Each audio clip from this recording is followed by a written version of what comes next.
Hey there, your results are in. And this quick snapshot tells me that right now, today, you feel like you're thriving to the max. That's great. I am so pumped for you.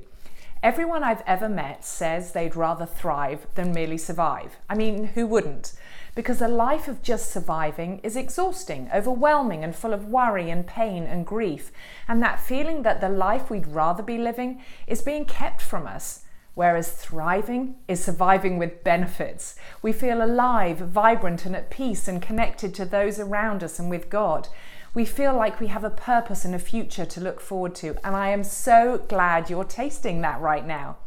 You're experiencing the full, abundant life God has for you. And that is awesome. The key thing for you is to learn how to stay in this place and out of survival mode when the next life bomb goes off or your world begins to unravel slowly over time. So I want you to do two things for me right now. The first is to remember this is just a snapshot. It's a wonderful snapshot, I admit, but we all know that no one gets to skip the tough stuff in life, and we want you to be equipped to remain a thriver no matter what. Secondly, I want you to listen in because I'm going to show you how to do just that. Remain a thriver no matter what, because we don't want you to slide back into survival mode the next time life dumps on you from a great height. Like I said, life can knock us sideways and knock the wind out of us and sweep us out to sea at a moment's notice. There we find ourselves back in survival mode, gasping for breath.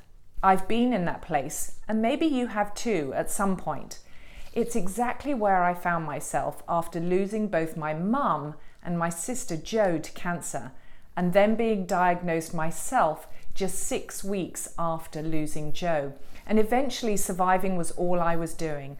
But now, 7 years on, I've discovered how to break free of survival mode and thrive. And I've discovered that life doesn't have to be pain-free to be full. And that's what I want for you for the rest of your life. It's really a 3-step process, and I wish I could tell you that it would lead to a happy, skippy, healthy, wealthy, perfect life. But I can't.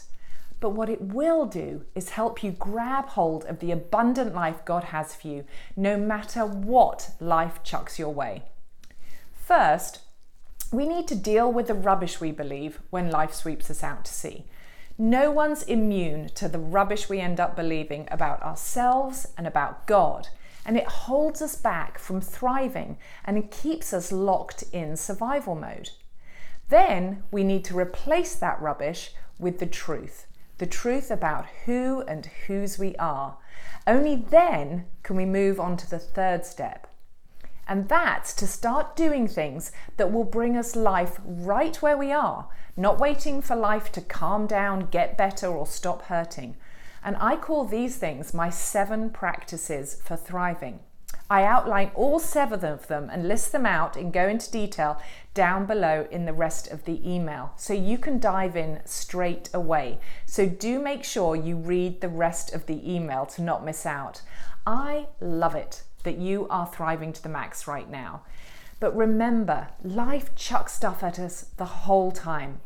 And God, no matter what, God loves you, isn't going to leave you, and with Him, life doesn't have to be pain-free to be full. I want you to live it all the time. If I can do it, you can too.